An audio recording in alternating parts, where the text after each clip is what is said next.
Dear presidents, dear ministers, dear distinguished keynote speakers, dear moderators, dear speakers of roundtables, dear participants. Welcome to the World Business Angel Investors Week, and welcome to the Angel Investors flagship events in the world. World Business Angel Investors Week is a great platform where all stakeholders come together to assess their fast-paced journey, to analyze why and how we should leverage angel investment as a must-have financial tool for boosting economies. We are going to reiterate how entrepreneurial ecosystems can create more jobs, more wealth, and more social justice in cooperation with key players of early-stage equity markets. During the World Business Angel Investors Week, we are going to create a unique opportunity to showcase fresh and innovative ideas that inspire current and future leaders of the world to take risks on new ideas, collaborate across sectors, and transform world economies through the scaling of entrepreneurship, angel investment, financial inclusion, and innovation. This week-long event is an open platform for connecting, learning, sharing, and exchanging know-how that promotes entrepreneurship and angel investment ecosystems. This is a great platform from which to campaign for solutions to critical issues of early-stage equity and capital markets and other worldwide concerns at the United Nations, the European Union, and G20 countries level. As an affiliated partner of the G20 Global Partnership for Financial Inclusion, GPFI, the World Business Angel Investors Investment Forum is proud of organizing all events of the week globally. We are going to have 156 keynote speakers, 138 roundtables, with 325 speakers from 128 countries until next Sunday. 72 countries are celebrating this week until next Sunday. And I'm sure all participants from Europe, Asia, Africa, North America, Latin America and the Caribbean, and MENA region will find a rewarding experience by joining and following the events until the end of this week. I want to thank so much to all country chairs and continental chairs for their efforts to make all these happen. I want to highlight an important detail of this week. The detail is this week is now celebrated under one global topic: international diplomacy and business diplomacy for international entrepreneurship. Why we wanted to come together under this global topic this year? Mr. COVID alerted all entrepreneurial ecosystem about the importance of business diplomacy for startups, scale-ups, and entrepreneurs and SMEs.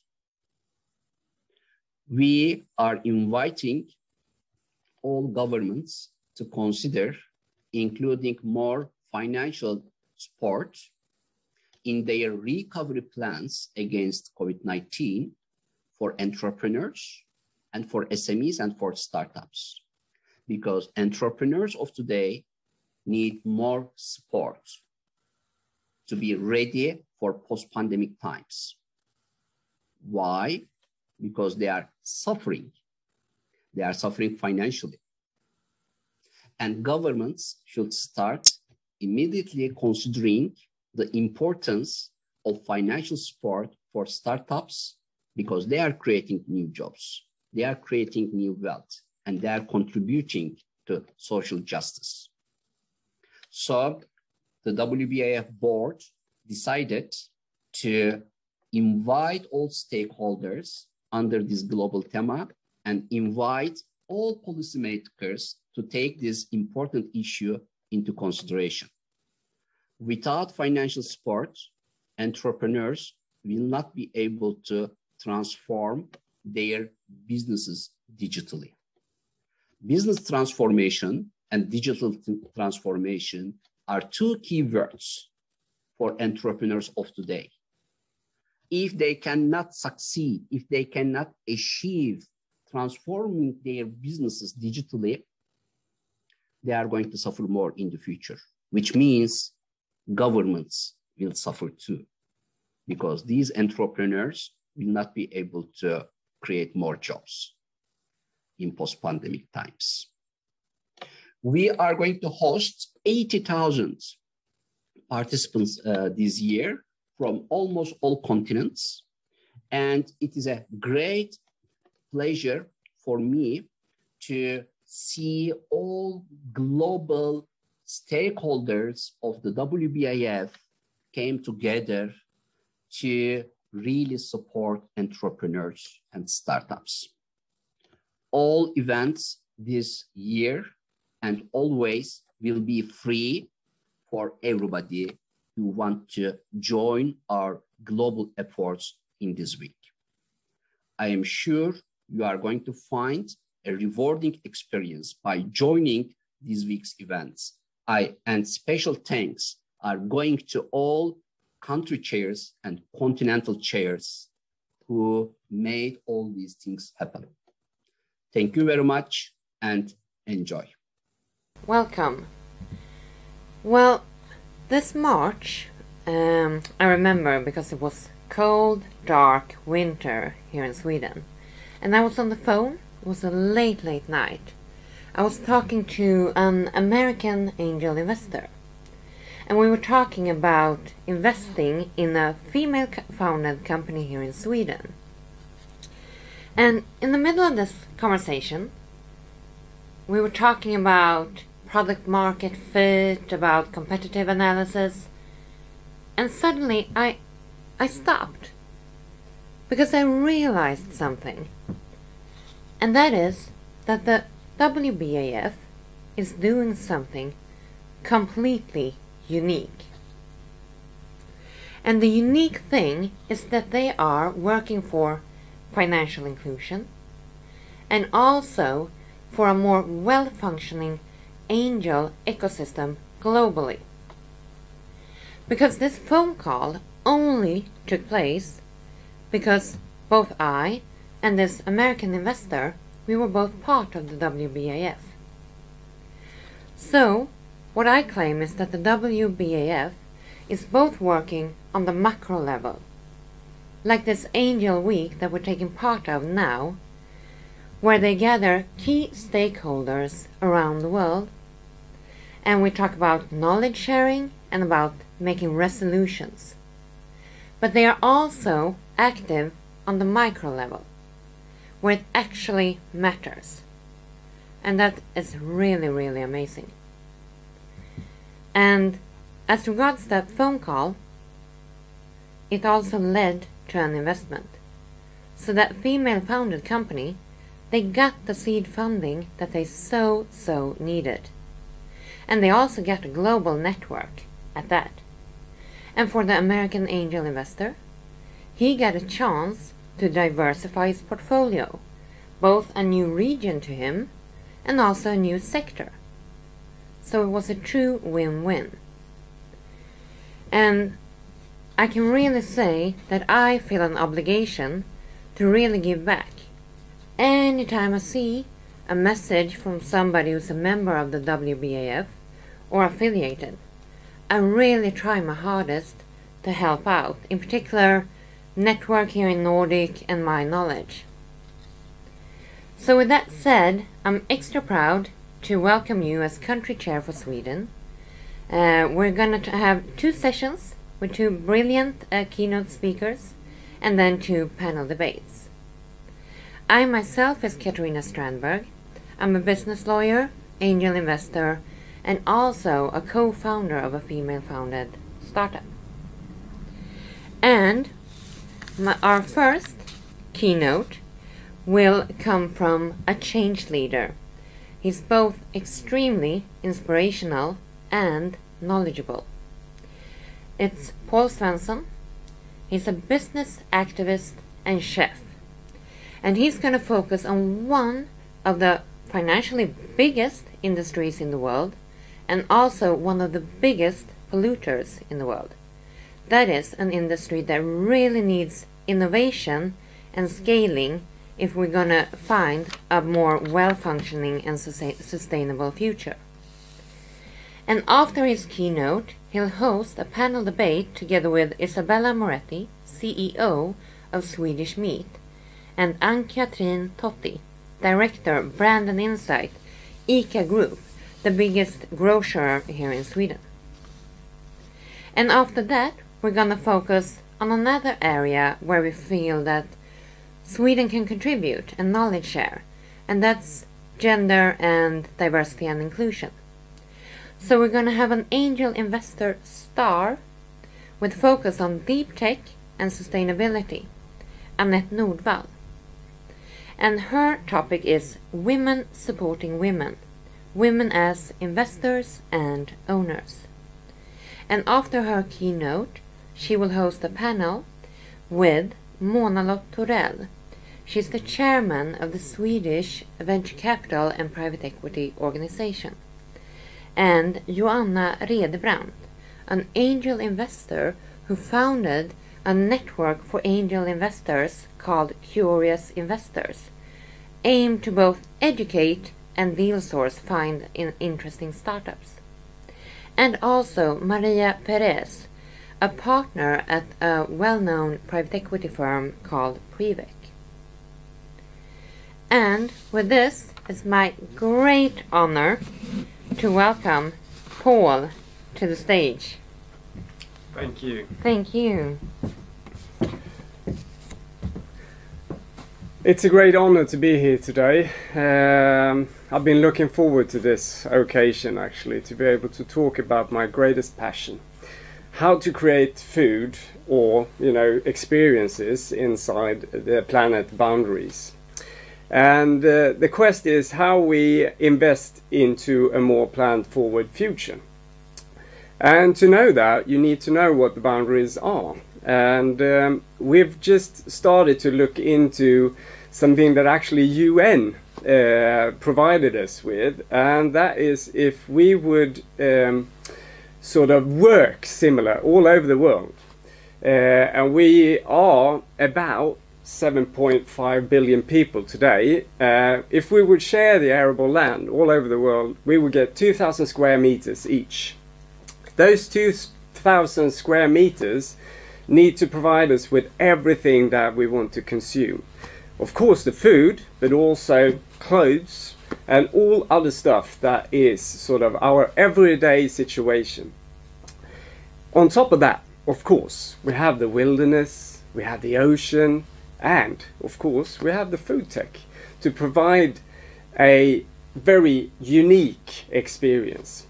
And knowing that, out of those 2,000 square meters, to make them sort of, livable, we need 0.1 cow. So it's actually not a lot of meat. And that says a lot about the way we need to consume food. And of course, as I said, we are looking into a more planned-forward future. But it doesn't say that we need to be vegan or vegetarian. We need to broaden our perspective in the way we eat over a week.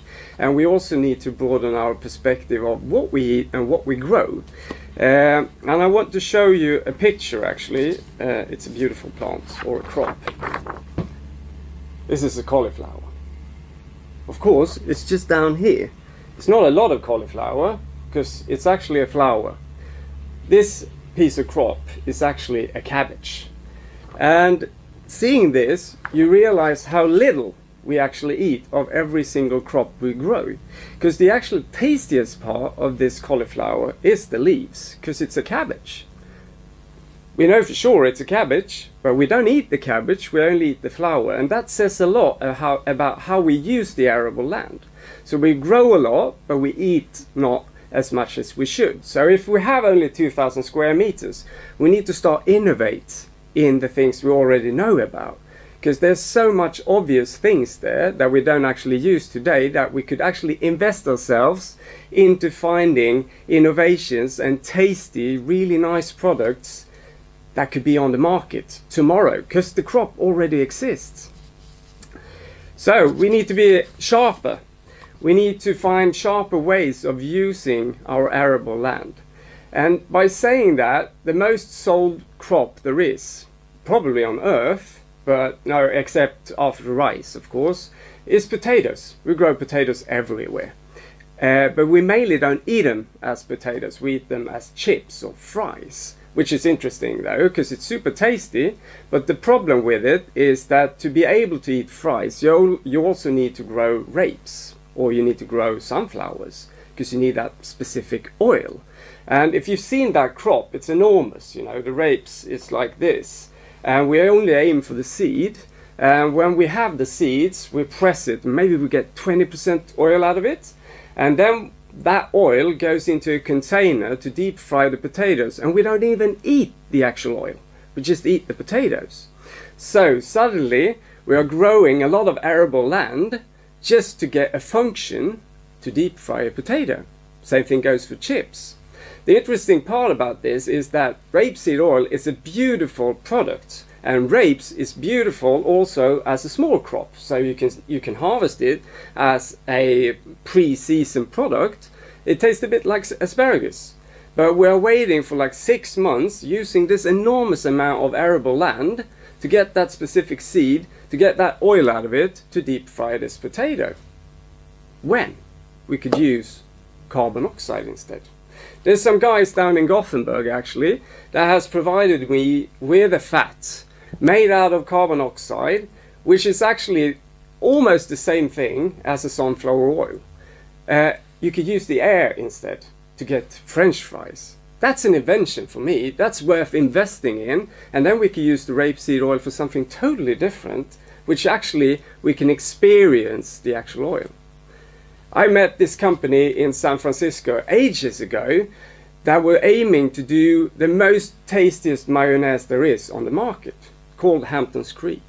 It was beautiful. The first time I tried it, it was the most elegant, tastiest, velvety, beautiful mayonnaise. And suddenly he tells me that it's not made of egg, because it doesn't matter really, because nobody asked themselves, what were the eggs like when you had your mayonnaise? It was made out of a pea liquid instead. And of course, it was super, resource-wise, because you're using like 90 or 95% less water to provide this specific mayonnaise to the market. Together with some chefs, they managed to do this mayonnaise tastier than the mayonnaise on the market. And it was it was sustainable, and suddenly you got the chickpeas or whatever the peas were called like for free. You could do something else with it. Suddenly the pea liquid was the most interesting thing out of this product. That's for me innovation. And suddenly you have 2 products out of 1. Same thing goes for cauliflower. So we need to broaden our perspective of what we can grow and how we can use our lands. Because then probably we could get like a wider perspective of what the plate would look like. It's not about chasing the protein, it's about chasing different products so we can experience new flavors, new things on a plate. Let's say we should eat less refined sugar, but we should eat more candy. Most people will think I was mental, we shouldn't eat sugar. But what I mean is actually that the sugar market is enormous. We are so addicted to sugar. But the main thing is that people love candy. They love the whole appearance of candy. They love to get that big bag in Sweden of candy by weight. They could eat 1 kilo every weekend. Imagine that you could do the same thing without sugar. And we could use that arable land for something totally different. So you would bring to the market the sugar-free, maybe vegan sort of candy that actually tastes the same thing as the one with sugar, or maybe even better. In the same sort of, invention as we have in Sweden, you have like 59 different containers, and it looks beautiful, of course, when you walk into the store. You can't just go to the market with 1 small bag with sugar-free sugar. You need to compete on the same market as everyone else. And I totally believe that we have the knowledge out there to make the tastiest sugar-free candy. And suddenly we can use the arable land for something totally different. So, by saying that, when you bring things to the market, for example, land-grown fish, I've had that question so many times just the last few weeks. How does it taste? Is it as the wilderness fish? Of course it's tasty, because we haven't really got to know it yet. It's so fresh on the market. And we talk too less about the actual flavor of the product. Our main focus is always the way it's produced, how sustainable it is. But I mean, if it's going to hit the market, it's always by taste, always by flavor. And the funny thing about it, I'm working really closely with a small sort of land-grown fish farm in Sweden. It is more refined, this fish. It's more clear, it's easier to use. It's always the same. If you compare that to the wilderness, you get the opposite. So it's actually an easier way to bring a beautiful fish. On top of that, of course, this fish farm is circular. So they are taking care of their energy efficiency. The water is coming back into the ponds. Warmth and cold are sort of connected. And it also is sort of almost a vegetarian fish. So mainly it eats plants. When you actually filter that water, you get fertilizer, and then you could grow some beautiful plants that can come back straight into the circle again and make this beautiful product ready for the market. The other part about it is, to create products today, it would be nice if some of them actually capture carbon and at the same time taste great. Let's say a Swedish algae. I was down at a farm on the west coast of Sweden. They grow Swedish algae today. It's an amazing product. It tastes great as it is, but it's also a product that you could do so many different things with.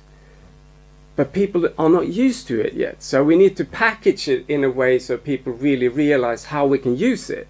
It could come into a perspective where we already know about how to use it. But this algae is the most amazing product.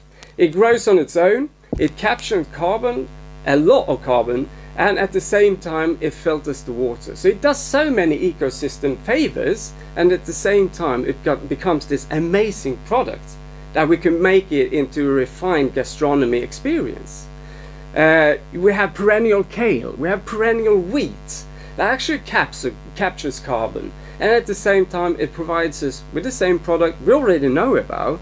These culture sort of varieties is already on the market. We need someone to invest and really figure out how this could come to the market in a much higher speed than it does today. By transforming our business into circular blueprint models, I totally believe in that. I run a restaurant today which we call soil to table to soil. It's not that easy, it's not that hard really to make these blueprint models for everyone else to look into. And there's so many examples of these companies nowadays that are making the same sort of effort. I just talked to BMW the other day about how they can make a car into a circular car, reusing all the material and building a new car. This is the same idea of the way we run a restaurant today. Nothing is wasted. So you could actually build a restaurant out of waste, which doesn't create any waste, and you make these circular model, like blueprint model, that everyone could look into and get inspired. Our last quest is actually to make those 2,000 square meters that I started with into just a blueprint model, to make it into a model that actually is equal and equity, extreme quality, extreme flavor, and the use of the soil in a healthy way. A worldwide scalable product that we could bring to the market, hopefully in the next coming years. So that's what I'm going to invest my time and my money in. It's your turn.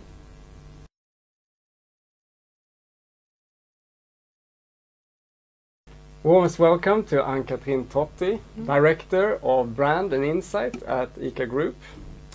And an honor to have you here, Isabel Moretti, CEO at Swedish Meat. Thank you. We're going to have a cozy time here talking about what you guys should invest in and what are our biggest, most urgent problems that we actually need to solve quite soon. And talking about that, what would you consider is the biggest challenge out of the food system perspective, and what do we urgently need to address? Ann-Katrin. I think Paul, you mentioned that in your keynote. I think the biodiversity is one of the urgent areas.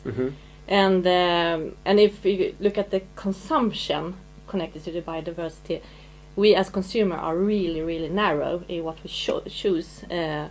So we have like 250,000 eatable plants in the world, but we just consume very few of them. For instance, 60% of our consumption is about wheat, corn and rice. So we have big opportunities there. And also, of course, inspiring people to actually choose more plant-based food, both for your health and for the sustainability in the future. Yeah. I talked a lot about the plant-forward sort of perspective of the future, not the plant-based, because I totally think that we need to find just the biodiversity, as you said. What would you consider being the most urgent things to address out of a Swedish meat perspective? Well, I will start by saying I agree with what Ann-Katrin just mentioned here. We've been focusing on climate impact for so many years that we forgot that there are other environmental issues that also need as much of attention, and biodiversity is the one that is coming fastest at the moment. But if I can add something, I think the biggest challenge we have is the lack of arable land. The arable land is decreasing at the same time as the amount of people in the world is increasing. So we need to be super efficient and super sustainable by using the land that we have access to today. Ann-Katrin, your main occupation is to get to know consumers. That's your whole world actually. So when you're talking to consumers today, do they consider sustainability in their making of their buying choices? Actually, we have seen a big movement within the consumer the last couple of years, of course. So there's much more interest in these kind of products and these kind of questions. But with that said, we can also say that Sweden today are very polarized. So I would say we're divided into two groups, more or less. That we have one group that are pretty climate skeptic, and one that are very interested in these questions and would like to make a change. But if you go a little bit deeper into this polarization, you also see that there's a big difference in income, education, where you live. There's a big difference between big city and small city. And also what opportunity you have to actually make these kind of choices. So I think we have to address the whole population when we go into sustainability, and how do we include people in this and understand the drivers behind the people to make a positive change in the way that actually are acceptable for these groups. Coming out of Swedish meat, of course, is probably a bit tricky sometimes when you're talking to a consumer. What would you say are the biggest findings today from your point of view when it comes to sustainability? And once again, I agree with Ann-Katrin. We have a very polarized discussion about meat, and I really need to stress that I represent the Swedish meat, so it's not meat in general. I think that the meat production and the meat consumption on a global scale is something that we need to change radically, because it's not sustainable at all. But looking at the system we have in Sweden, we are on the same latitude as Alaska, so we are way up north, and without the animals like pigs and cows, we would have like great difficulties in producing food here. So I think that one of the biggest things that I need to do in my work is to have the dialogue with the consumers, educating them into sustainable consumption is not always about a diet that you prefer. It's more about the food production system behind that food that's served on your plate.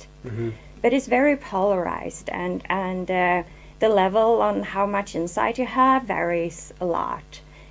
So I think that this is something that we all need to work more on, because we need consumer to be more aware and able to make the right choices. What would you say are the most important values from a consumer perspective today when you talk to them? The value as in what are they looking for? Why they're choosing this specific product. Yes, and I speak for the meat once again, and what is important for them is sustainable production. Another thing is animal welfare. They want to know if we've been treating the animals in a good way. But one thing that is growing is the health issue. Is this good for me? Do I get the nutrients that I actually need? But the fourth thing that we shouldn't underestimate is the joy and the flavor, the taste. It should be a nice and good thing to cook a nice meal. Well, would you say it's the same values when it comes to your consumer? You have a wider perspective of to consume. I think Isabella addressed them very well, and I think the taste is extremely important here. Joy and taste when you develop this kind of products in the future, because no one will eat for the climate if it doesn't taste well. You do it once, but not twice, unfortunately. No. And then I think many people today think it's very hard to understand what is sustainable, because there's so different ways of looking at it. You think, I bought this ecologic product, that's good, and then someone says that, have you looked down in the chain, what's happening there? So there's a lot of frustration in this, and I think this frustration is actually a business opportunity in the future to address, to make it simple to use. Do you find any examples of where you actually see someone connecting taste and sustainability and actually makes sort of next level? Or well, I think when in your business, in the restaurant and chef, you are very experimental in this. I would say when it comes to product development, there's very much to do, much more to do, because I think we are in the beginning of this evolution, actually. So now we are more or less, transporting the old food to the new food in the same taste land, more or less, to inspire people to make a shift. And now I'll talk a little bit about the plant-based products, because people want products that they actually know. So if you're going to do a shift, you probably will do it on the platforms that you actually know something about. That's the easy step. But we also see that people are more and more interested in the new things. So we can talk about imitation, or we can talk about new products. Yeah, because you constantly say shift, and sometimes that makes me a bit nervous, because I think the whole idea is to broaden the perspective. Exactly, and when people release new products, let's say lab meat for an example, when they put that on the market, they talk about a shift, not a broadened perspective. What would you say about something like that? A lot of analysts says that this is the future of meat.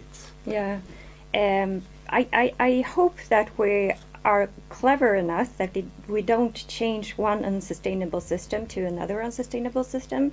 And I think there is a high risk that we might put too much hope into that lab meat will solve the world problem, because I don't think that is the case.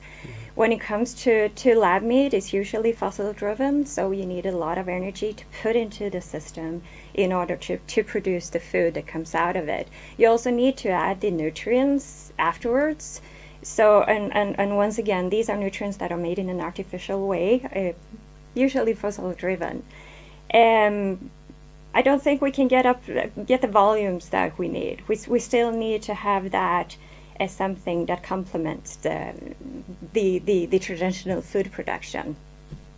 So I agree with you, Paul, when you say that perhaps we should speak more about broadening the market than just saying that we're shifting it. So it could be a broadening perspective of what meat could be. Yes. But it's not going to swap No. from this to this. It's not black and white. There's a big grey area in between, sort of. What would you say that when ICA looks at it, are you looking at, you know, a broadened perspective of what a meat counter could look like? Yes, we do actually, and I agree about the broadened perspective. I mean, we have different needs as humans, and we would like to have that kind of smorgasbord in the future as well.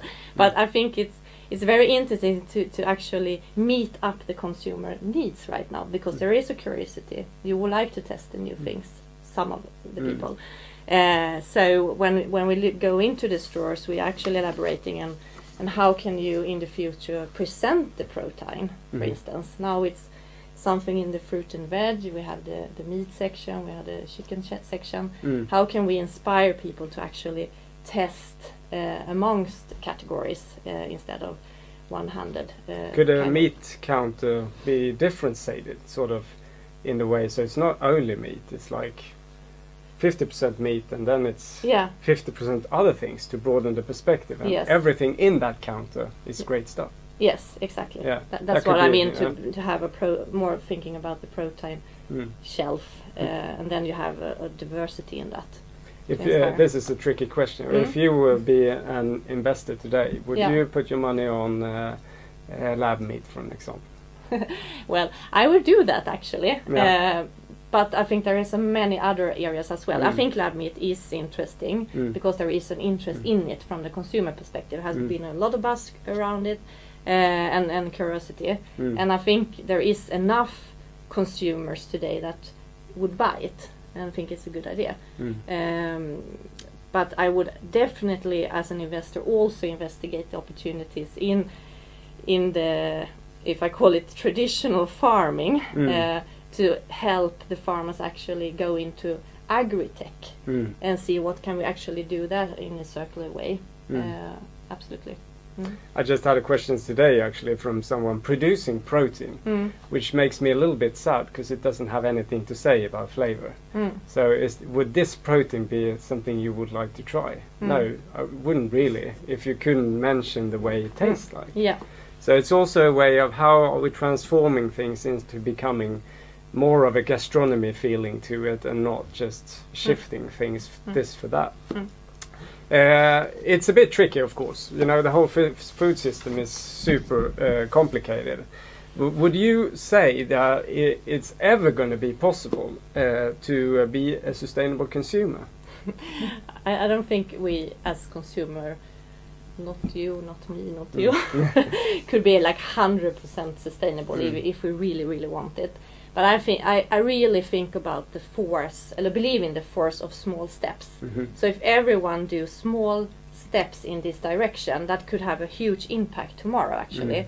And actually we're talking about the big shifts or big, efforts that we need to do. And one really simple effort that you can do as a consumer is to stop waste your food.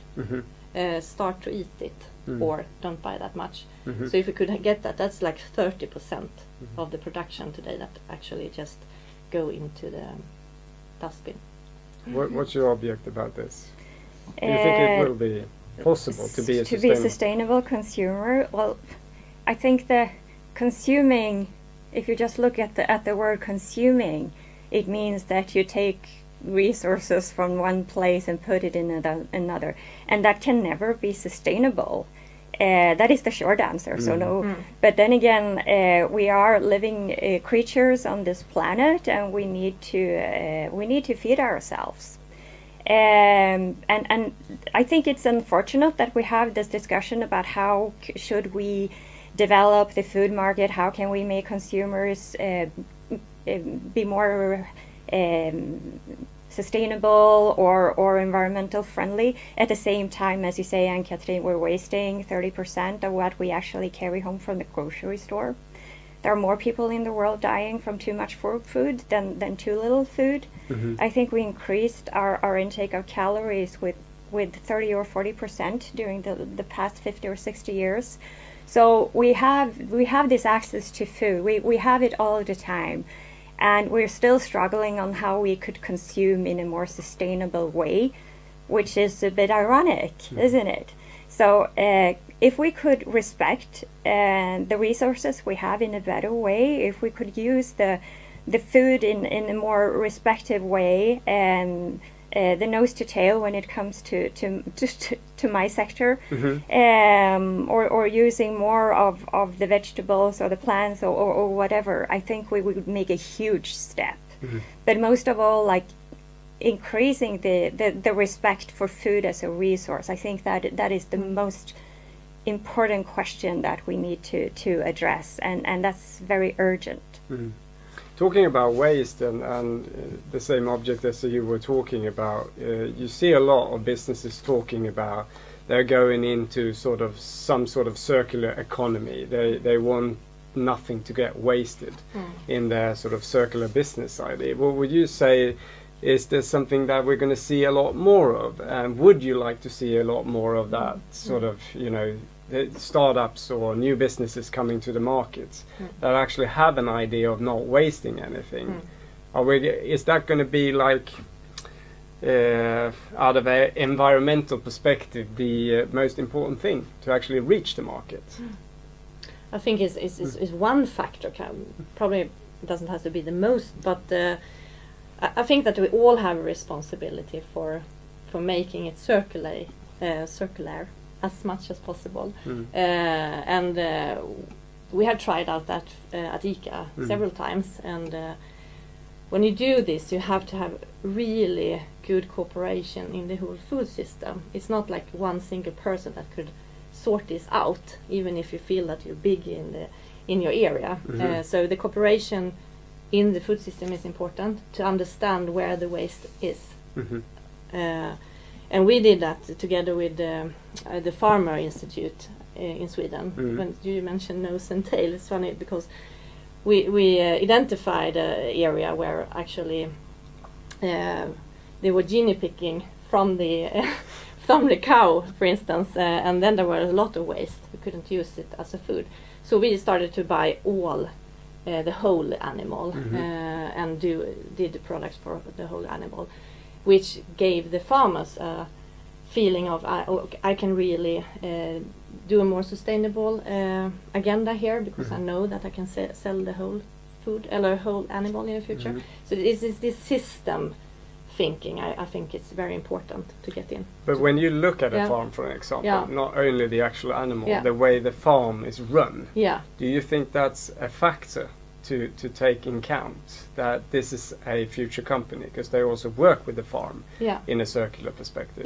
Is that something that ICA looks at? Yes, absolutely. And I think also when you can make commitment, when ICA can make commitment to small investors or startups, for instance, or pharma industry, then there will be capital to actually do changes in this kind of direction. But I think from an investor point of view, it's very interesting for them to understand that they can actually do a part here. And if the chain cooperate and make commitment, then we have like a long-term agenda. What would you say, Isabelle, is the most, not urgent, but the most important things to make the meat industry, so out of a Swedish perspective, of course, more circular? I think I want to go back with the first comment I had on your first issue when I said that the most urgent question that we have on a global scale is lack of arable land. And that brings us back to Sweden. And in Sweden, as we are this far north, we are dependent on having the animals in order to also get the arable land working, so we can also have the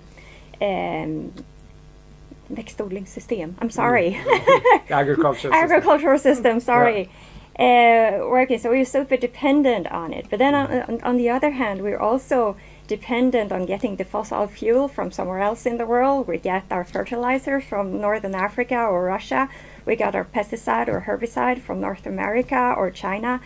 So we're still super dependent on this linear system all across the world, which can never ever be sustainable.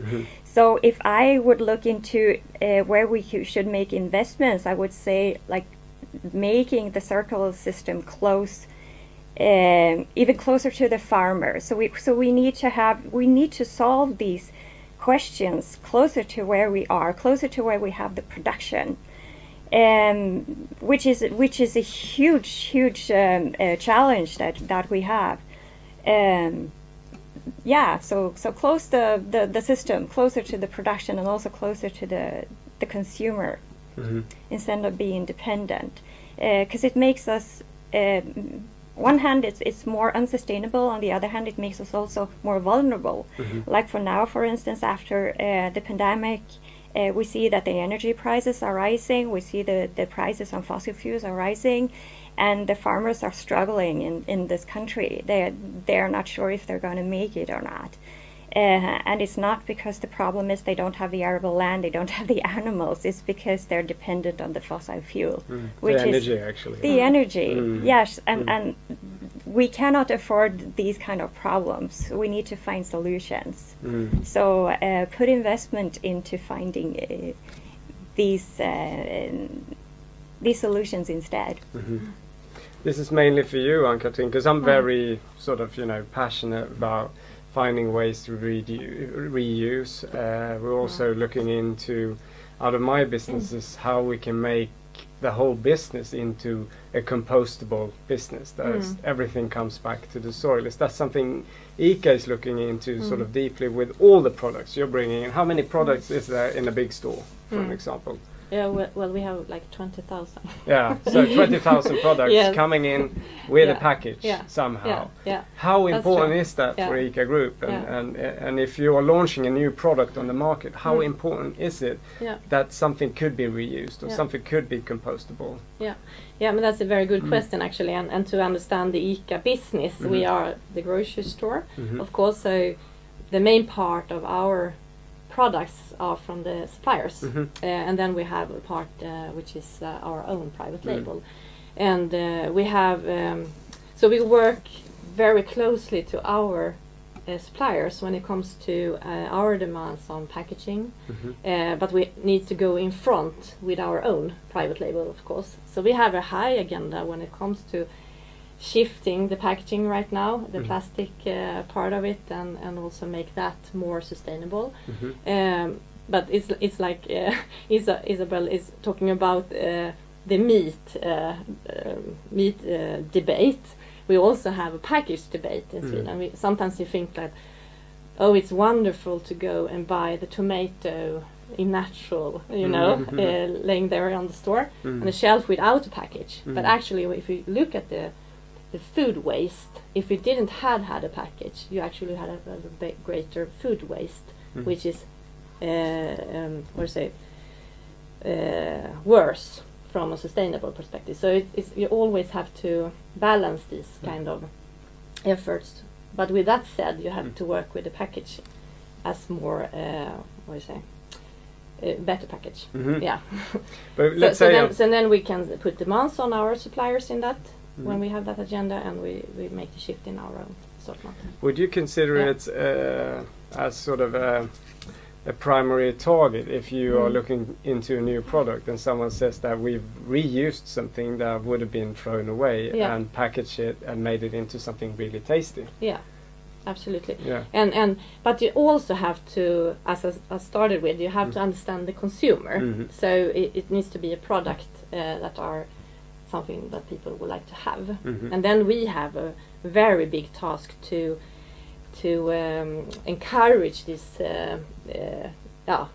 demand as well. So if we would like to start to eat more plant-based instead, then we have to drive that into our recipes and make sure that people actually can use this kind of vegetables, for instance.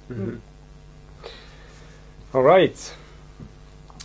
But the public perception around such a products and companies to work with awareness, how can we make that sort of to become the most luxury thing to consume. It's also because most people are consuming out of a pleasure perspective. So do you think it's actually possible to change direction in a way and to make people see or consider something to be reused or something to be sustainable be the most luxurious thing there is to consume? Should I start with that? Yeah. Well, and I can't talk about like products in general. I can guess, and I hope so. I'm thinking about my kids. They're 10, 12, and 14, and they're on TikTok like 24/7. So they pick up the trends on a global scale. Like what we do here, it's the same thing as they do in Canada or Germany.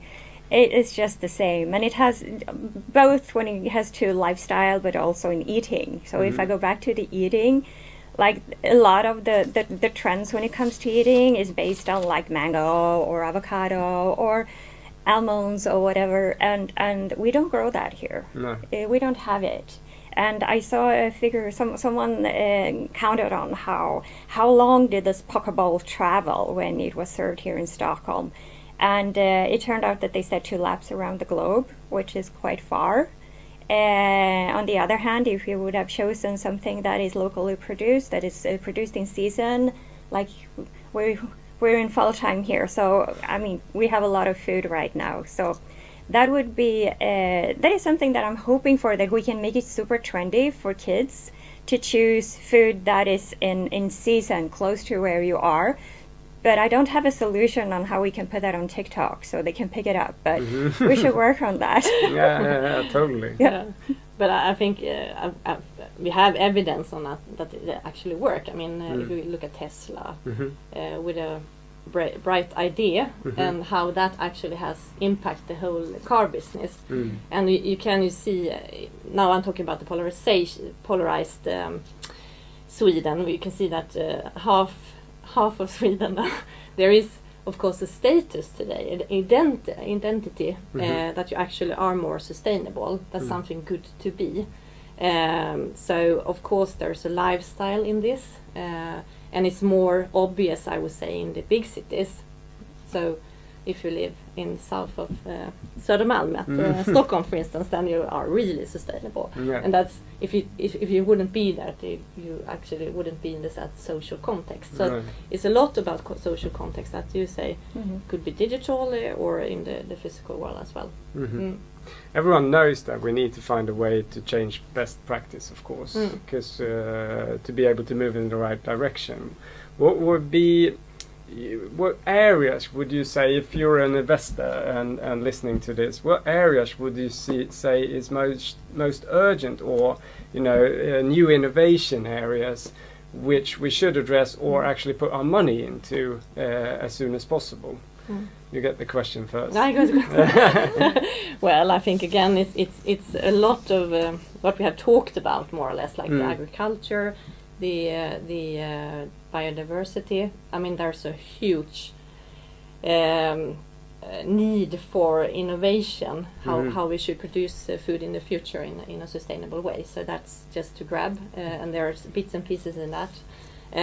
But I think also, if I was an investor, I would really try to understand the consumer perspective in this. What are the drivers? What are the frustrations for people today? Many people think it's extremely hard, as I said, to choose sustainable. How can we develop apps or help in that, or guidance to guide people in the right direction? So that's an area as well, and that's very consumer close. Would it be possible, do you think, to actually climate calculate all the products in the store, to actually give a number? We tried. Yeah, you did. Yeah, but it's because there's so many perspectives of sustainable. So you think I mean, ecologic is good for one thing, then there is the other one, and then we have the transport, and then we have etc. So I understand that the consumer thinks this is very hard, because we think it's very hard. It's very, very, very hard to say this one product is 100% sustainable. So you have to understand what impact do you want to do with this, what better change. So I think you should see it as these kind of products with different features are contributing But I think it's very hard to say. Just you can't say to a person you have to be 100% sustainable. A product can't be that either, No. because you will need fuel. You will need things, to produce.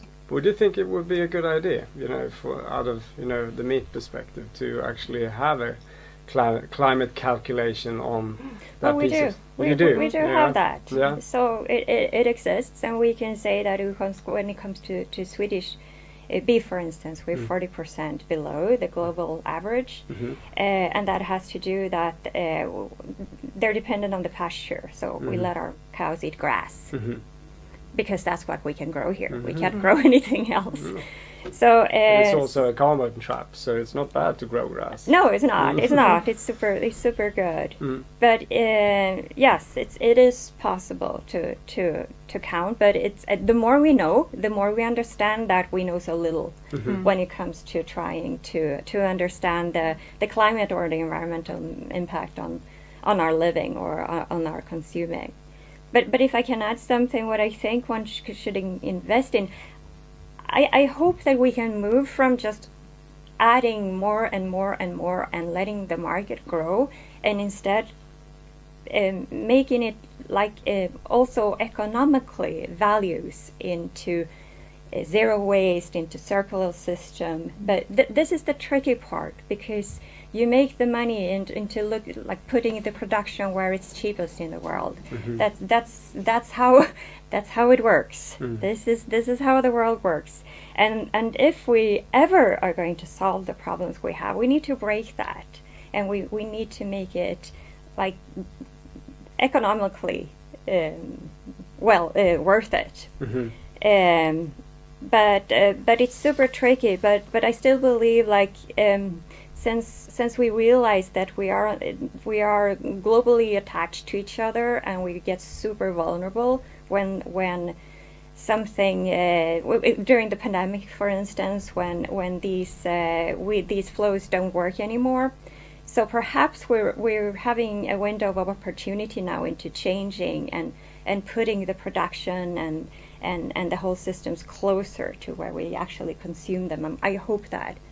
And when it comes to farming, as I said earlier, it has to do with fuel, it has to do with herbicides, pesticides, it has to do with the fodder to the animals, all those kind of things, like closing the system, making them circular, and making it economically worth it.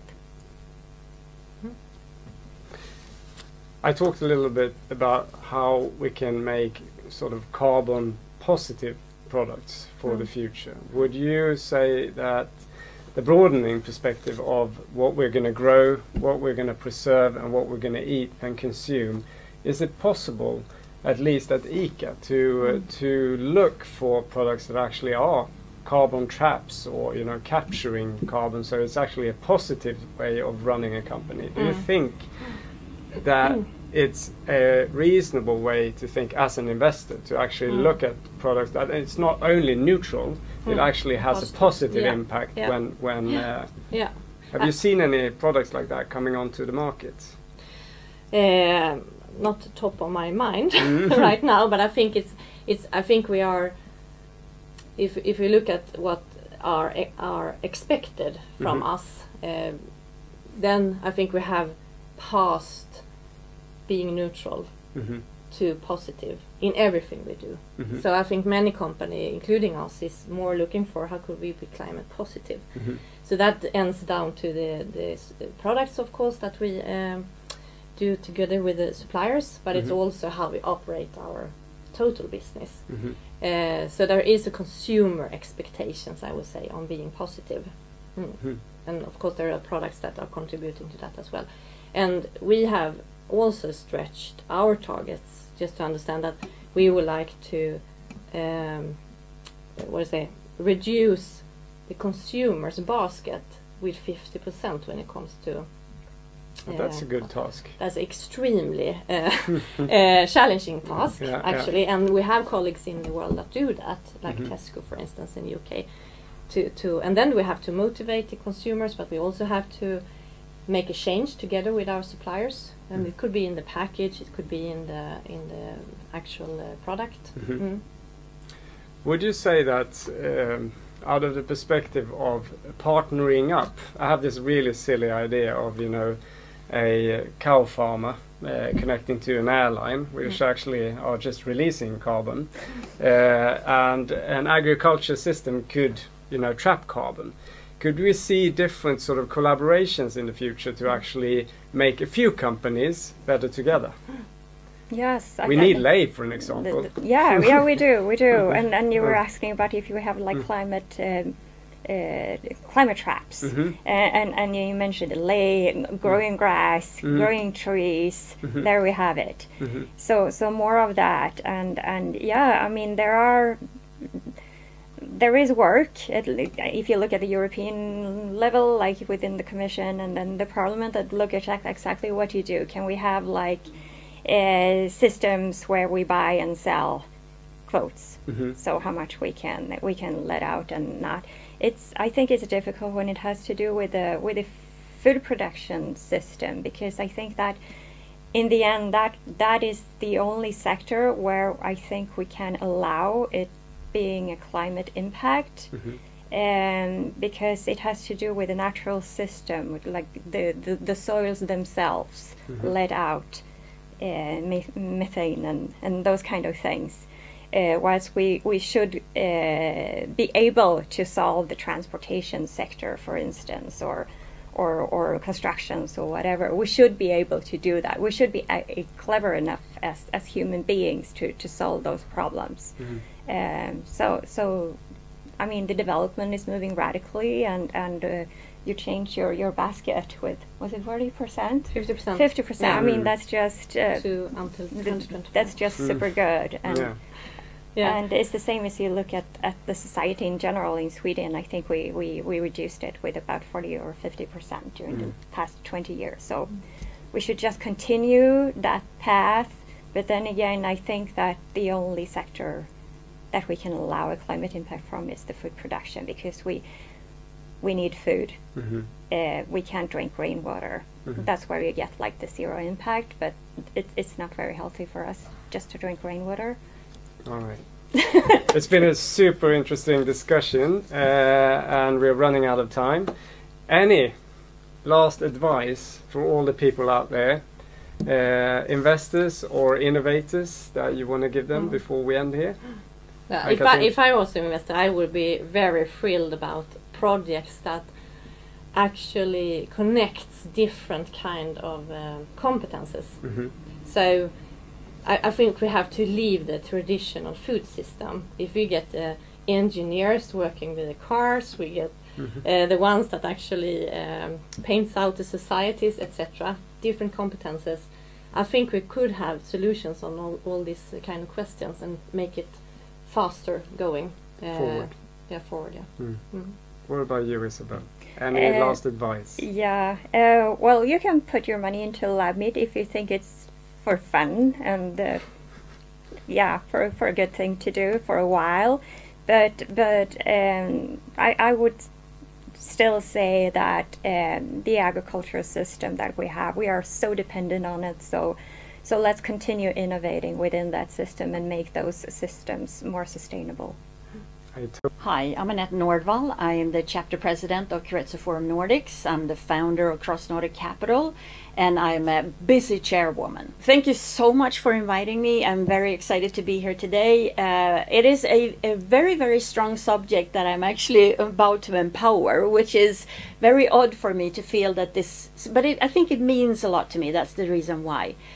One of the things when we start with investment, we look at equality in overall, and equality is something that is profound everywhere. In Sweden, we're far, far up in the Nordics, very close to the Arctic Circle, where we actually have equality. It's about 48 to 52% of equality when it comes to people in power, in the House cabinets, and all these different areas. So we have an equality system in the country in itself that we're pretty proud of. But if you look and you compare that to all the other numbers that are out there when it comes to women starting businesses, women investing in women, and all that kind. It becomes really, really muddy, and it becomes really, really unbelievably unfair. And I think that's why I feel so. I think that this is a huge opportunity for us to actually start or continue the conversation when it comes to investing in women and so forth. So let's go back and add some more data to this. I mentioned that we have about 48 to 52% when it comes to the government officials and politicians and so forth, and decision makers in the country. But when we move into how many companies we have about almost 500,000 companies in Sweden. Only a fourth of them are actually founded by women.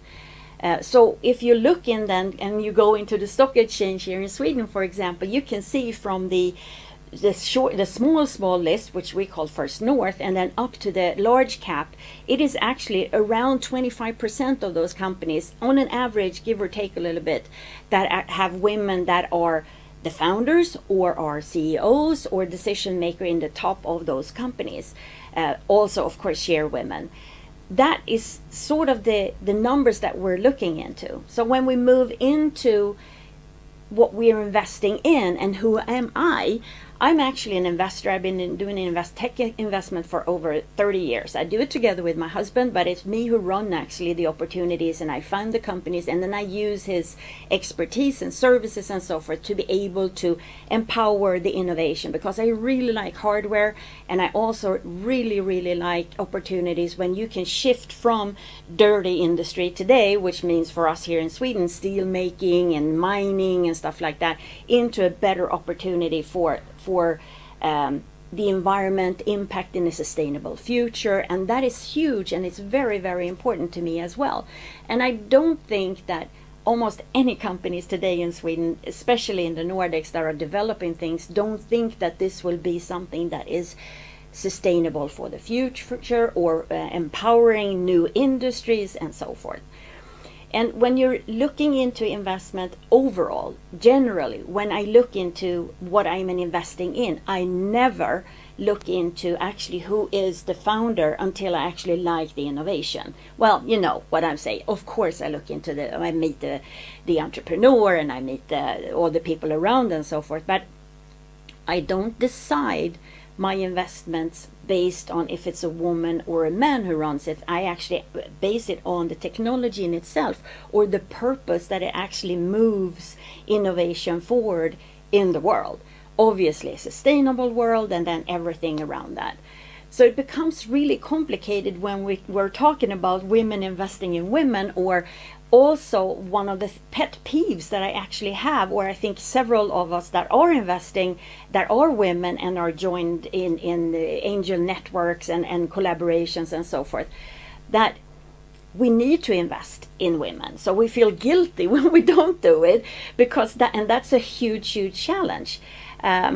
And since I don't look into the niches where there are more women that are innovators or that type of companies are, my job is, when I actually invest in a male-driven venture, I need to actually put more women into positions where they matter. So then you have to find people around you, and we know that women recruit women mostly and men recruit men mostly. So usually you have your group of friends or university friends or people you've been working with, and you feel equal and leveled with them. The challenge now is for actually the ones that are on the higher level, C-level opportunities, and so for us to invite others to come in with us. So the whole point becomes more or less that we are mentors. We are the people and the forerunners for everyone else, men or women, the ages and everything, because it's not only if you're a man or a woman, it's also how old you are. Because you don't seem to fit into my organization because you're more than 40. So that's the next level of sort of ageism, is as hard and complicated as anything else. And then also I know that there's a bunch of white guys that are a little bit older, that also are niched as a bad group to invest in, which becomes really, really complicated. So whatever we do, we need to make sure that we have network that we work together with. And I have an opportunity as a chapter president for Kretzer Forum Nordics here in the Nordics, that we are a diverse group. We're 50-50. We actually are making sure that we are lifting in both companies with sustainable future, but also that are run and are a little bit more diverse, and also looking in a little bit further in the future of what we actually are doing. We know that friends, family, and fools invest in the close vicinity around them, and angels are a part of that group as well. But we have an opportunity also.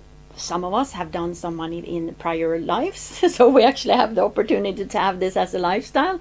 And together with a group as Kretzer, we have founded then an investment vehicle together, which means that we actually mush our money together, and we know those as a VC fund, but this is on a way more basic level to educate all these people around us that actually have an opportunity to invest. So this opens up also the knowledge, so the network in itself where you gather your friends, and the network that actually gather to educate, invite people that usually are not invited, is super, super important for us to actually be able to hone in, and then also to not only delegate out, but recruit people for boards, recruit people for work opportunities within the company and so forth. And when I start in an early company and I go in, I love doing what I call pay to play, which is that I put a bunch of money into a company, because they obviously will not hire me because I'm a little bit older than they usually, but I have so much knowledge. And then I sort of trash the party, and I continue to work, and I force myself into these companies with my knowledge, expertise, and then I also can recruit other people. So you as an investor, or an early stage investor, as I am here portraying, is actually we have the biggest and the most valid thing to shift, because if we can pay some money on the table and we can sort of usher ourselves into that environment, we also become a huge resource, and we are the one who are actually the change makers. So it's not only me being a woman investing in female entrepreneurs. I invest in technology and I invest in companies. I don't freaking care if this is a woman or a man. I think it's really, really important for us to understand that if we don't find our own interest and our own desire of what we want to do, then how can we be a change maker that we actually are here to do today, when we have a conference for all the countries that are participating in this event? It's extremely important to understand and listen to what the other people are doing, and then bring it back home and see what we actually can do. And I have some examples of, I think it was Plato who said that the mother is or the shift and the invention and so forth is the mother of all the changes and innovation. And that is so true. But we never know when innovation is actually going to fit in. A Nobel Prize winner usually invented something or researched something 20, 40 years ago, and now all of a sudden we can put them in perspective and we can build something new, because all of a sudden technology has leaped forward and now we can actually adjust it to it. So we need to actually make sure that we're looking into something simple as a wheel. Okay, so we have the wheel. Several thousand years ago we invented the wheels, but we didn't put it on our suitcases actually commercially and with success until 1992. Why? We had wheels on trolley and limpy suitcases and so forth back in the days, but not until actually someone saw more that we were traveling and we were actually using our own forces to bring the bag into the drop-off and so forth, because we didn't have the porters that was helping us or concierge or anything like that. We actually we had to do it ourselves.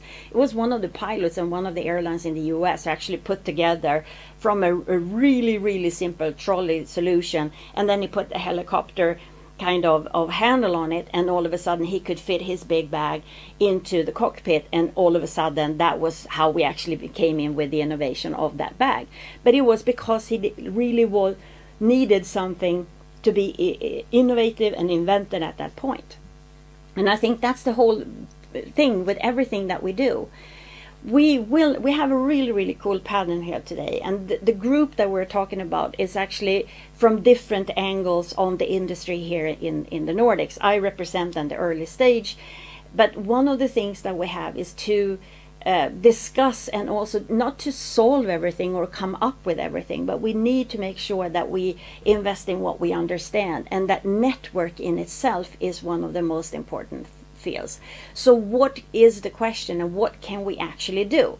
Well, one of the things is that, like I said before, to invite people to the table. Make sure that you bring other people that you really meet, or that you have participating in the group in itself, that they come into and sit down at the table. You need to make sure that you become invited, so make yourself invitable. That's first task for a woman to actually do, also in investing, because if we look into the VC companies here in the Nordics as well, we have about a fourth of them and very few partners, but obviously investment managers and so forth, but not really on the higher level, because we need to make sure that we get invited to that discussion and to the table to become partners. It's not that we're not skilled. We see in the universities here in Sweden that less application come actually from graduates, from guys or boys or men or whatever we call them. I mean, less of that, more females that are applying for higher education, which is kind of scary, because we have a pendulum that has sort of been shifting to one direction, that we need to support women. We need to make sure that we actually bring them into workforce and so forth. And we have over 80% of the women in Sweden are working, but we also have a system that take care of the women in itself, and divide being on parental leave and so forth, that we actually need to do it 50-50. So there's a lot of things that we have to do. Become mentors and make sure that we actually then help people to understand where they are. But mainly, I think it's more to create opportunities for others to do whatever you're doing, and bring them into your own network, and make sure that you actually invest in the companies that you like. If you say that you are liking something, we know that that is going to in the future be the companies that come forward to you. But you need to be verbal about it, and you need to also go in and look into yourself and see, who on my team do I need? Can I do everything that I do? Do I need to have other skills? We're men and women, and we do think differently about one thing, and that is just a fact. We do have other feelers and so forth. And I think it was Taylor Swift, the sing-songwriter, that said, when men are in a conversation and they do a bold move, people feel that they're bold. But if a woman do the same decision, she's a high risk taker, and she's really out on a limb.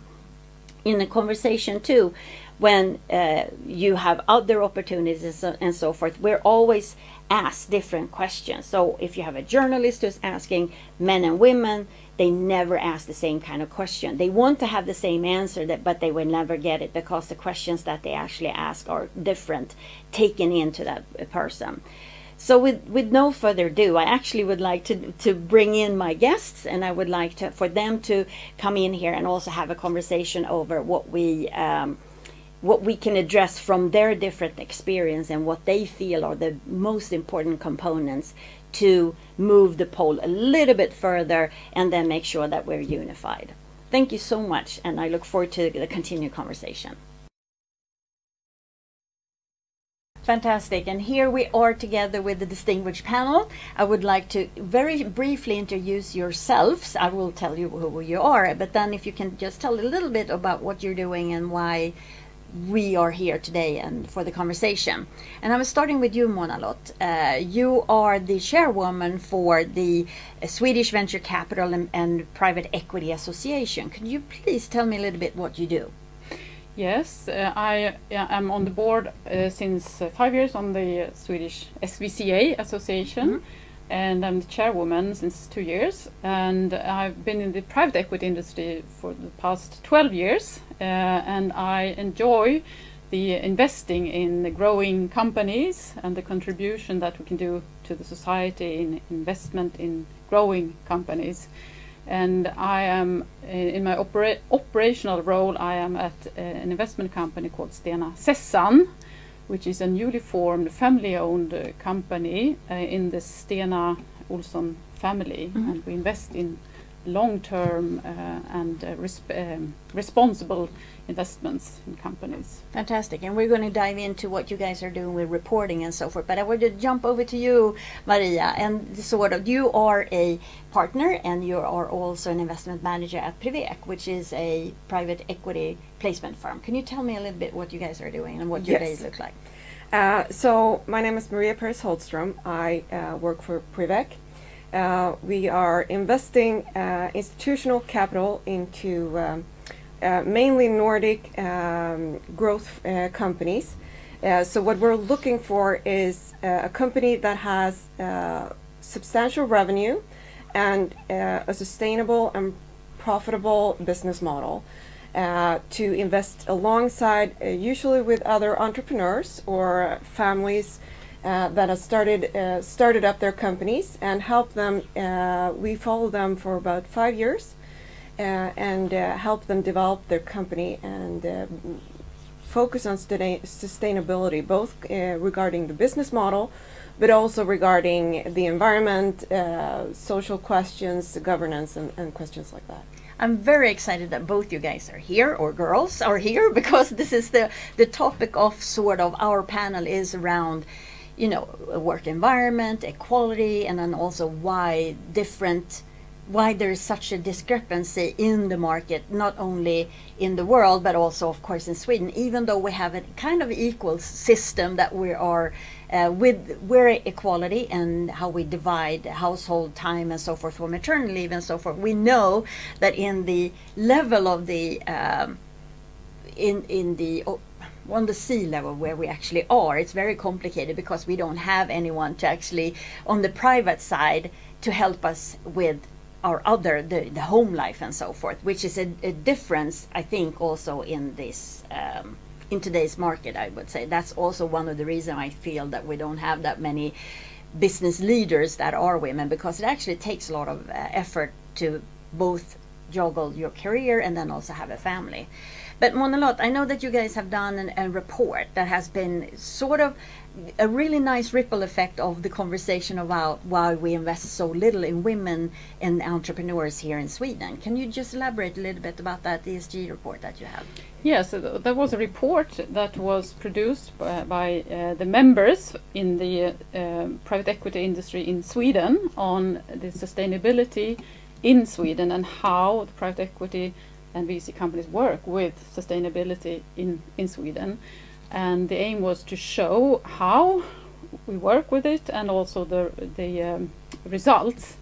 And actually chose four KPIs just to start with a simple way to have as many reporting members as possible.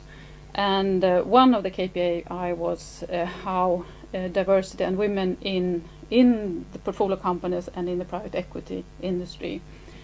And the comparison was to the Nasdaq public companies. And we know in the industry that we are behind, and we don't have so good results in women in the boards and the management of these companies. And the report is a way to show that people are working with it and also start measuring. I believe that if we measure, we will find results when it will take some time, but I think it's important to start measuring and also to have a discussion and an awareness of this in the industry. So that's why we're doing this report, which we will continue to elaborate and continue to do going forward, and have even more reporting members data into this report. And I'll get back to you about the question of also an education program that you have connected to that report. But I want to ask you, Maria, also as a partner in private equity and also venture capital overall, private equity especially has a very low amount of women. Can you elaborate a little bit around that and what you think about the opportunities? Yeah. Well, I actually think it's kind of surprising, since women are usually from a young age taught to care about relationships. And even though I studied engineering for 4 years here in Stockholm, and I'm very focused on facts and numbers, most of my job today is actually handling relationships. And with that said, I think it's surprising that we don't have that many women. As we discussed earlier, of course, there is a historic reason that the private equity houses, when they were founded by men, and most of them are partners still today. However, there are very few women that actually go into the industry, and also the firms have not been very successful in actually keeping them. And well, from Privek's side, we see it as a long-term investment in our employees, and therefore we also have 4 women as partners. So I think you need to have a long-term perspective, both on your portfolio companies to make them sustainable, but also on your own organization, and that's more important than what did you actually deliver the last 6 months and how was your evaluation. That is something that you actually have to deal with on the stock market. You have your quarterly reports and everything is evaluated on a very short-term basis. However, in the private sector, you can be much more long-term and actually work on developing your own organization, and I think that's what's been lacking. And it comes down to that you need inclusion, that you as a woman are invited to the table, and also there in the boardroom that you actually are invited into the to the discussion. But also for me, it has been important to find like an informal mentor that can actually help me to climb within the organization, because without that I'm not going to be successful.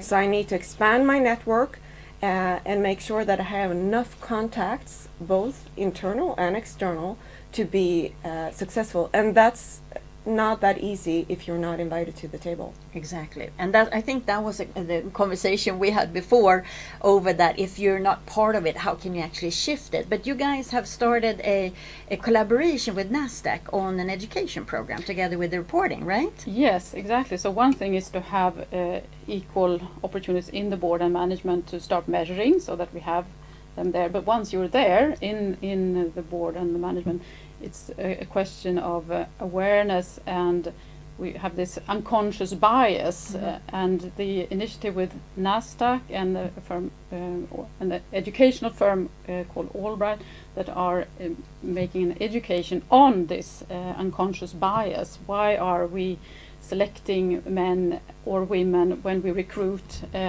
So the important is to have a dialogue and to educate on the unconscious decisions that we do in our firms.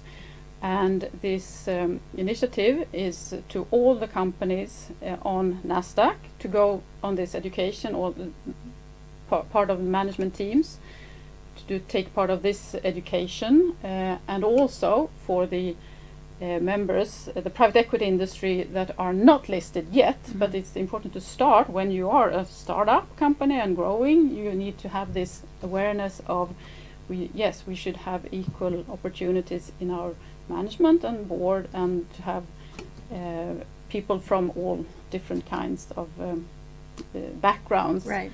So the awareness is the key part, and to provide a toolbox how to work with these issues from start of the company to when you are listed. And I believe, and I like the toolbox sort of analogy, because that brings more value into the table actually, to have the conversation around it, and then it opens up for including everyone that you invest in, because I know by experience that women recruit women and men usually recruit men, and it's from the networks that we have that we're connected to, which means that you actually are not forcing yourself into new situation because you're not invited or you don't make yourself invitable.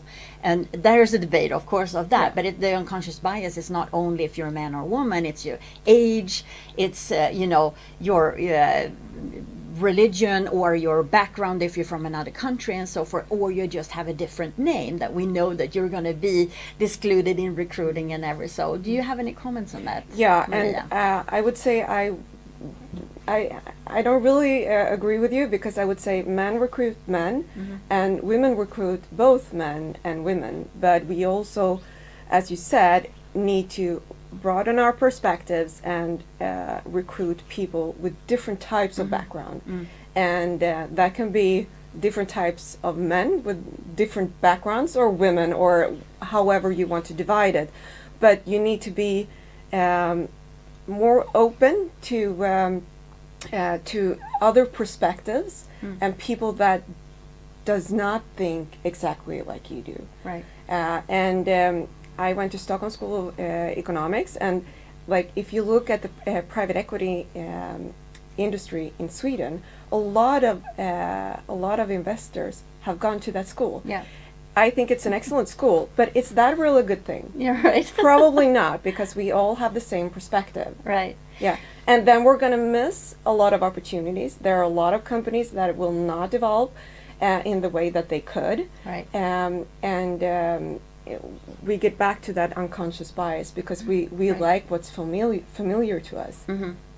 Well, in my keynote, I sort of mentioned over the thing that I call it pay to play, that actually I sort of buy myself into early stage investing because I know that this company, I can do things in it and I understand the future of it. Obviously, I would love to package them for a couple of years and then sort of forward it to you. That would be amazing. You're more than welcome. Yeah. As I like a lot of the dirtier the industry, the better it sort of is, because then you can make a bigger impact into the future. But if you're looking into the opportunities of that scope, if you compare the private held companies and then also the companies that are on the list, for example, is there a difference in how we work with it, or do you feel that the education or the stuff that is brought up now, because we can't stop talk about it, we need to continue to sort of emphasize on what we're doing. Do you see a difference in approach to equality or adding people to the board that are, you know, in Norway they have a 40% men and 40% women is supposed to be supported by in a board of directors or in management per se. It's ruled, so that's sort of a law that they have. Do you see that this is something that we actually need to do in the rest of the world, or can we level this out?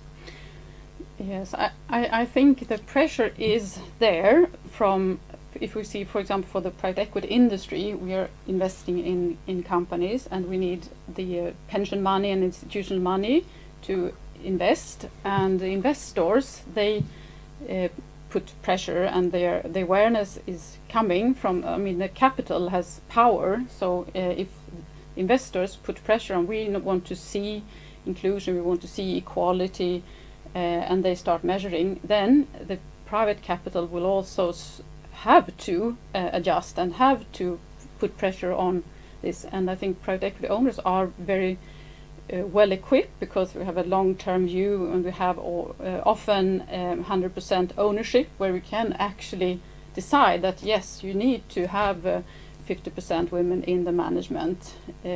So the pressure is from top. I think that's really important, from the investors and the governments, the owned companies, that goes down all the way.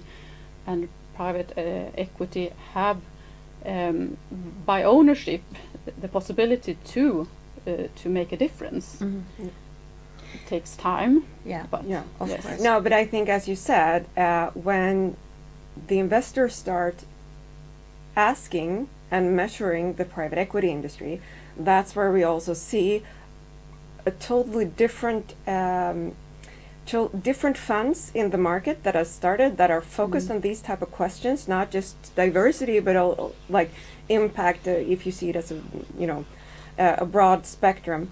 But it's actually when the capital that actually makes the decision puts pressure on the firms, that's where you see the change. But I was always hoping that the change would come anyways, because of course we want to grow as firms, and we want our portfolio to grow and become successful as well, and therefore we want to hire the best people, and that should be it shouldn't be such a hard question. Right, exactly. So, I mean, coming to solutions, or do you have something to say more? Yes, I would like to Respond. fill out. Yes, that I want to have a positive view that yes, it will come. It takes time, but it will come, because also the employees, they now don't want to work for a company that is sort of only one-sided, and the customers out there, they don't want to buy products from companies that are not. So the pressure comes from investors and the capital, but also from everywhere else. So those that don't see that they need to change, they will have to change. Yeah, no, but I also think that we get a lot of questions from portfolio companies as well, like how do you work with your diversity, and how can you help us work with these type of questions, because it's also hard questions. It's kind of hard to always okay, if we measure it this way, does this really get the picture on how the power in the company is distributed?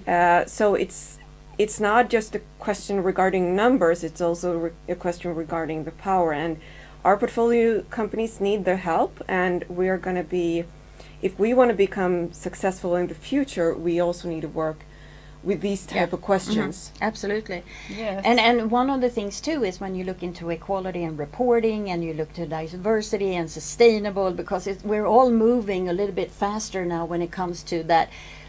We need to sort of save the world that we are in. We can't really have companies that are not pivoting to the way. Otherwise, it will become like Fawcett, for example, who did the typewriters that everybody can make a keyboard now, so we don't need them anymore. Or Kodak, or with the paper photos and stuff like that. It sort of is an evolution of everything.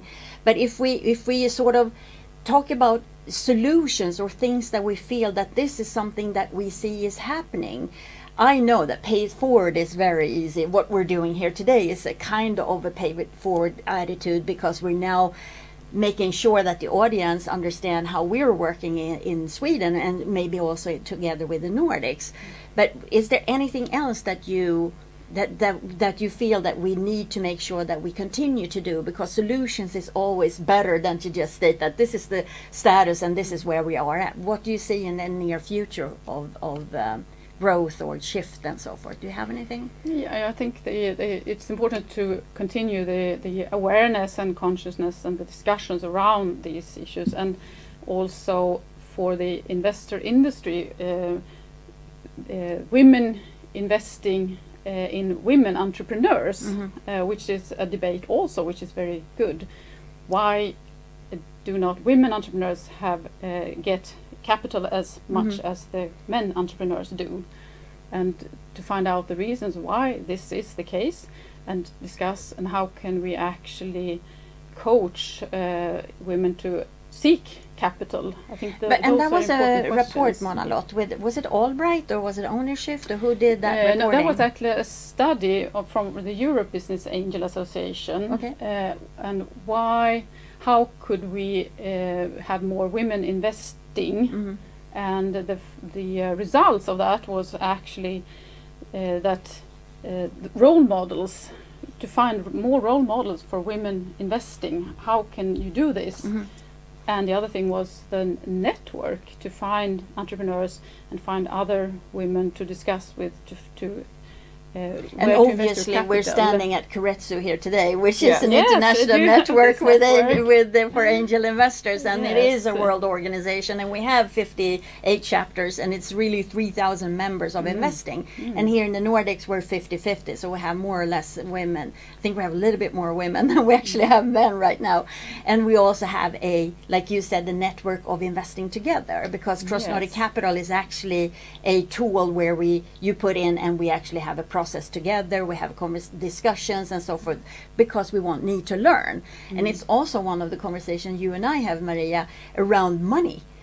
That we're not talking about salaries, we're not talking about ownership, and we're not talking about investment opportunities. Do you care to elaborate? Yes, because I think that's where the real power is.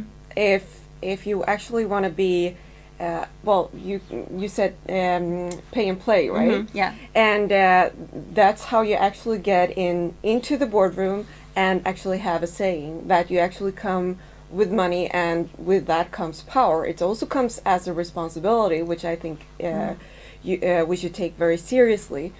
But women both need to invest, but also we need more women as entrepreneurs, and that is something that we are really lacking in the Swedish community. Right. Because most of the opportunities that we actually see in the market, and I work with growth investments, but they are, it's a male CEO, and they're usually founded by men, which is kind of sad to see. Right. And I think it comes down to both education, like what type of education do you go into as a woman, and also the way that the society is bringing up both women and men, like why are you not as interested in technique? I love technique. That was going through school, that was one of my favorite subjects. Like, how do things work? And if you're just curious about that, you will learn more. So we need both education, we need different discussion in the community, and we need more women as entrepreneurs. Right. And also, as you said, we need a lot more women as investors that actually can make sure that we get the capital in the right place. Right. Yes. And you, Mona Lot, you also are in a family office. Yes. So you do actually do investments within that group and have the conversation around that as a family. Can you elaborate a bit about that? Yeah, so in the boardroom there is a discussion on how can we find more women entrepreneurs? How can we do this? And there is an awareness and trying to reach the network for women entrepreneurs. And also what was found in the study was that if we have more women on the investor side, we will also have more investment in women entrepreneurship, which is... So it's sort of an ecosystem also that we have to... But don't you feel also that it depends on which vertical actually? I'm investing in tech and industrial tech usually, and that's actually less women that are participating in that kind of field. But then on the other hand, I also have done life science, biotech and medtech investments where it's a bunch of research, and usually I have two really superstar women that are actually researching, and they are now moving forward on their innovation. And obviously I've been investing in it since 7 years ago, so now they're maturing a little bit and also putting into the market of being actually real products. But that's also, I think it's such a big difference in what you look into as an investor, and it's obviously for everyone that are looking into entrepreneurs and investors overall, that it's really, really important over that you understand your profile and that you also are okay with that. I do not invest in women. I do not invest in men. I invest in technique or in any solutions and stuff like that. And there comes a team, and that's why I do the pay to play, because I feel that I can infiltrate in that. But I think what your point was that as a woman, you also see, we have different perspectives, and you see something different, and you focus on the technique, and there you will find, no matter whether it's a woman or a man, you will ask different type of questions, and therefore do different type of investments, and also become a role model to see that I can also become an investor. I can also do this. Yes. Which is because there are not that many. No. And then the power of many, I would say. Go ahead. Yes, and Maria said education, and coming back to role models, to educate our students, girls and boys, guys, that on investment, that you can do this is fun, and you can be an entrepreneur, and you can grow a company, and I think to go out to the universities, to start early on. And also a company that we have in Sweden is called the Draknästet, which I think is an excellent Dragon's Den, thing. yeah. Dragon's Nest, Yeah. Of course you have it otherwise everywhere also. But to show that this is fun, and there are young people, 19-year-olds, that pitch the company and they get money. Oh wow, can I do this? I think all this is good to show that both men and women and boys and girls can do this, and this is fun. My challenge becomes then too, though, that if you have an innovation, make sure that you work with the customer so you earn money and not rely on other people's money from the beginning. But that's sort of a take of it when it's very early, because deal flow is what we are consuming like crackers here. I mean, it's really, really something that is of interest, of course.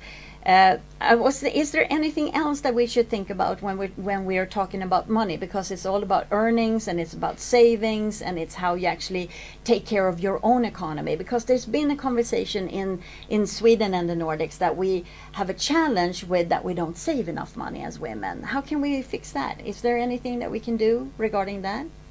I think education for start is a good thing. Like, how do you actually understand what a percentage is? Yeah, I would calculating percentage. Yes, calculating percentage, and actually know what the risks are. Yeah, and also educate, as you said, educate both in saving, but not put your money in a bank account. No, like actually do a responsible investment to make sure that you have capital that you can actually can grow, because they're not going to grow in your mattress or on your bank account. No, they're just obviously not, because it's backwards. Exactly.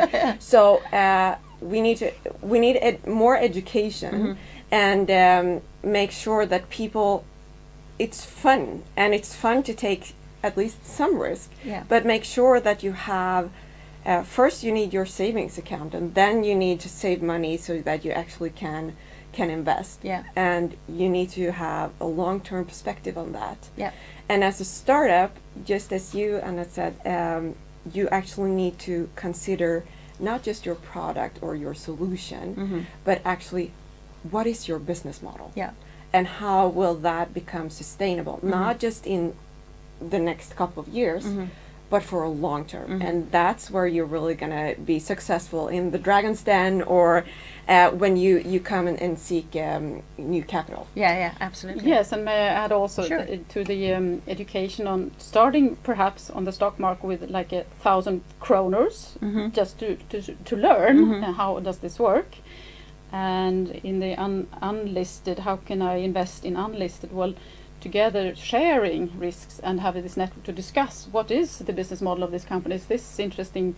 Is this risky or not? And to have perhaps a portfolio and to share this with other. You don't have to invest 1 million kronor. You can invest a small amount together with others, and also the entrepreneur behind to learn from your network.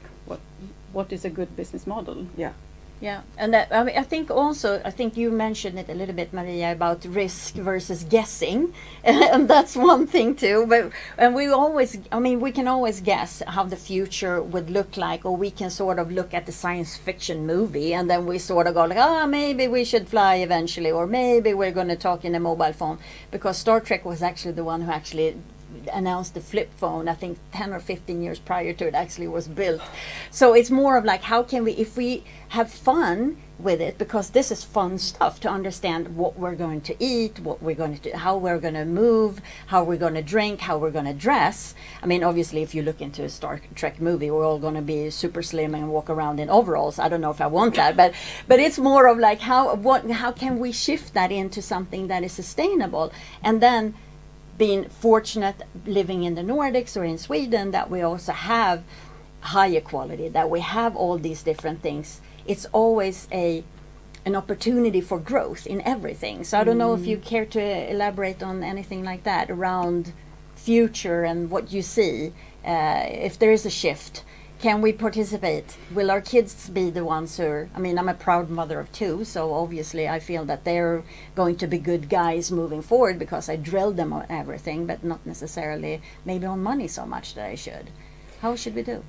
No, but I think what you said regarding sustainability, I would say that is a shift that we've seen in the market for me at least. It's been a shift for the last 5 years or something like that, where we've actually taken the whole business model and looked at different type of stakeholders, not just me as an investor and that I want profit on my investment, but also how is this company actually contributing to the community and the different stakeholders there to actually build something that will be profitable in the future. And it doesn't always have to be a new invention. But as you said, as a startup, you need to be a little bit more bold and actually see that, okay, but where do I really see opportunities? And is this an area where I think I can, find an invention or do something new or do things in a different way? Right. I think especially doing things in different ways is where we, eventually find the invention, because it's hard to have a, blank sheet of paper and come up with something new. Some people are fortunate to do that, but I'm not one of those. But actually, if you look at your community to see, like, okay, what are the needs here for people? How can we do things in different ways? And there you will also be creative and find new inventions.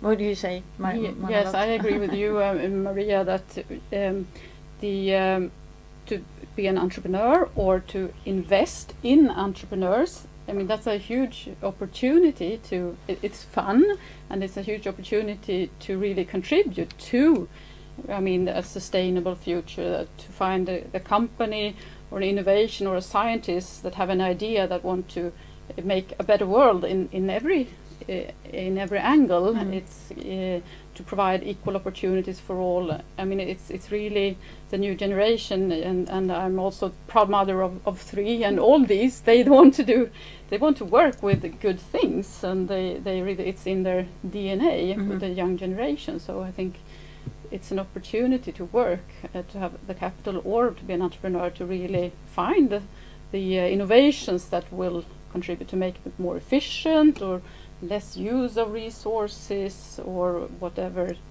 But I mean, we also see a huge shift, I think, also in what is making money.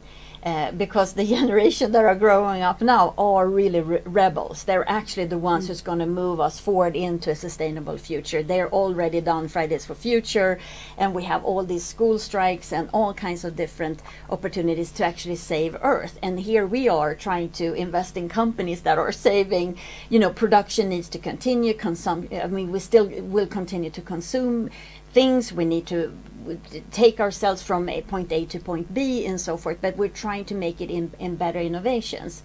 Do you feel that you are, since you come in way later than I do, and you actually are now moving into industries that are, do you see the shift in the industries that you're investing in, that they need to be more sustainable, and that is a power of being on bringing in more softer perspectives? Do you see that?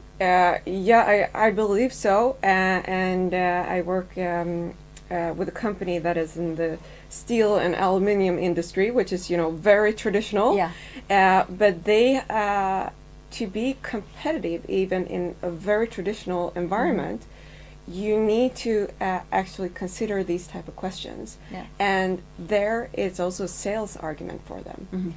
And when it becomes a sales argument, that's where you actually connect sustainability with your business model, and that's what you need, because you can't just have one other questions. You need both. Right. That's true. Yes, and it's a sales argument, because you can, if you can connect your sales goals to the Sustainable Development Goals by the UN, then it's something that everyone can understand, and everyone, the customers, want to contribute, I believe, in the world today. So if you can sort of communicate your goals, that you also contribute, then you have like a natural communication platform, which is very good. And I think we're moving from that you just put it on your web page, that this is what we do. Greenwashing, yes, and you show up nice numbers or something, to actually implement this in your business model, and that's where I think you're going to see, the real shift. Right. Yes. Perfect. I think this is, we're not really wrapping up, but a little bit. We're getting a little bit out of time, but I want sort of to have some kind of final note. We've been talking about education, we've been talking about the inequality in actually being able to have to stay home with your kids, but you have a challenge as in your firm, for example, that you can't stay home for a certain amount of time, and since you're the mother, usually you will want to stay at home a little bit longer. Is there anything on the mentor program that could shift that valuation that you have in the company right now? Because that would be positive, I would say, if there would be an opportunity. No, I would say that you need to find informal mentors that are, a little bit ahead of you, that are going to help you, and also keep the discussion going, both internally and externally, as we do here, so that you actually, it's going to take time, but I think that, at some point we're actually gonna make progress. So keep doing that and make sure that you, well, of course, the job needs to be done, but as our CEO said to me when I started, she said that don't make an excuse that you have to leave because you're going to do, take care of your personal life, whether it's your kid or if you're going to work out. I have another appointment, but and that's not, no one will question that. Right. So make sure that you have a path in your organization where you have people helping you. And also never make an excuse for who you are. Right. Be proud of that, and it's no one else's business whether I go home and take care of my kids, or whether I go to business meeting or to the gym. Yeah. As long as I deliver on the goals that I have set up. You say that we're too honest? Is that what we need? Blur stuff out that we don't necessarily need to say? Exactly. No. So we make ourselves vulnerable? Yeah, and don't make an excuse for who you are. Right. Yes. Yeah. What about you, Mona Lot? What do you? Yes, I would say also the consciousness to keep up this awareness in every dialogue in the companies and the media. Continue to show this problem, or to discuss this issue on equality and how can we have equal opportunities, and as you said, how can we in our company provide equal opportunities for all our employees. So I think it's really awareness and education, and keep up the conversation, and also transparency. And to be transparent, you need to measure and show your numbers. We are not so good, we know that, but we are working on it, and we are having our network or mentor programs, etc. So keep up the consciousness and the discussion and awareness on this. Right. Yeah. Perfect. Well, thank you both to you, Mona Lot, and then also Maria, for being here with me today. I feel that what we bring with us is network, mentor-mentee program, to continue the conversation and make sure that we actually are the ones that are constantly talking about investing in future, and also what we're doing with our own money. That creates power, and it creates opportunities, and then also, of course, awareness for everyone else. Thank you so much, and thank you so much for being here today. Thank you.